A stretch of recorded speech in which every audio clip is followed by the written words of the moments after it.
So I was just, Jeff was actually convinced that I was slow, as he puts it. But Channing Powell, who should be with us today, she's another one of the writers. She's finishing up an episode in New York. She was his assistant, season 1. And she was the one who convinced him, no, I've talked to this guy, I'm pretty sure he's got like some basic level of competence.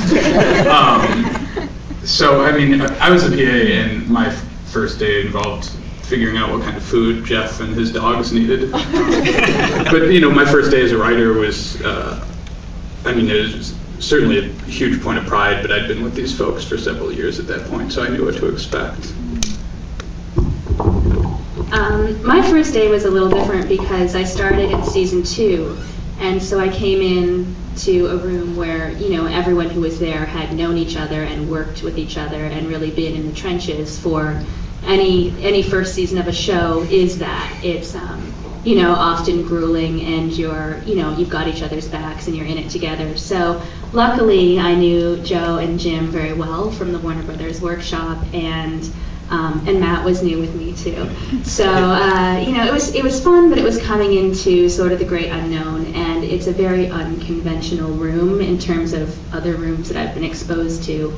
There is no big long boardroom table. You don't sit around it. We have couches. There is a whiteboard, but it's much more relaxed. Everything we do, really, breaking story, outlining, boarding, is a little bit different than anything I've ever seen before. So it really was, quickly figuring out what that technique was, and, figuring out the way that Jeff worked. But my first day really was coming into a room where everyone was genuinely excited to be there and to get a season 2, and they had all of this incredible mythology that you guys as fans of the show now know, but coming into it and hearing it kind of made my head explode a little bit. Hearing the word U-boat was probably... I was just going to say, that was my first impression, because I walked in, like Alex, I came on second season, and Alex the room had actually started a few weeks before I even got there. And so I had come in, and not only was I brand new to live action, I was brand new to everyone on the show. And then the first person I met was Jim, and Jim was awesome. And then he takes me down to this dark basement, which is my office. And there were no lights, and so I'm like walking down this dark staircase. I'm like, oh, this is how they work here. This is interesting.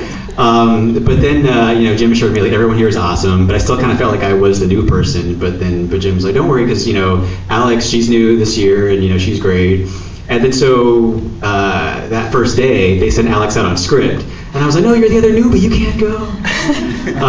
But yeah, and it was also just very surreal for me, because like I said, coming from animation, we never really could afford a writer's room. There was maybe one season we did on a show I worked on. For the most part, they have the creator, they have a story editor, and then everyone else is freelance. So the one story editor has to basically take all the freelance scripts and then rework them themselves with the creator and then send them out for to be animated. So it's really sort of awesome, I think, to have a crew that actually can throw ideas around and spitball ideas and come up with really great ideas. So that was my first day, and also my seat on the couch had an awesome view of a burned out van that I kind of miss actually in the new offices, but that was something else that was burned into my memory.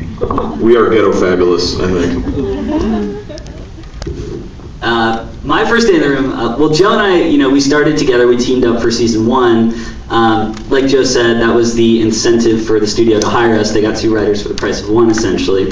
And we were just stoked, anytime you get paid to do make-believe for a living it's ridiculous, and it's the best feeling in the world. But anyway, going into the room the first day, like Joe said, was kind of terrifying. I remember carpooling with you that morning, and we were just we were like going to war. We were just like, all right, so I got your back, you got mine. And, okay, if I speak too much, you're going to tell me, right? And if I speak too little, you're going to tell me, right? And I'm like, okay, and if you hear anyone talking shit about me, you're going to tell me, right? And I never told. Yeah. No.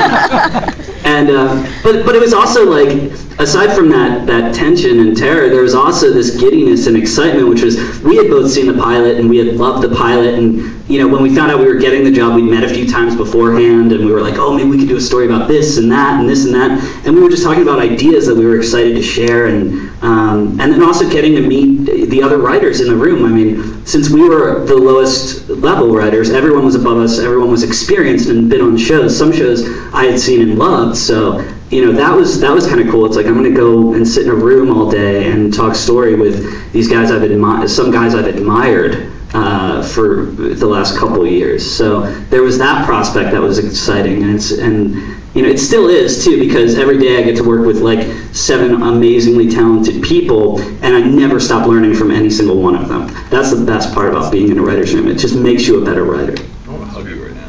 I love you, Joe. I was waiting for this. So, will you marry me? No, it's cool. I'm straight. Spread the word. We'll give you the answer later, Jim. Okay, thanks. So, are we ready for some questions out here in the audience?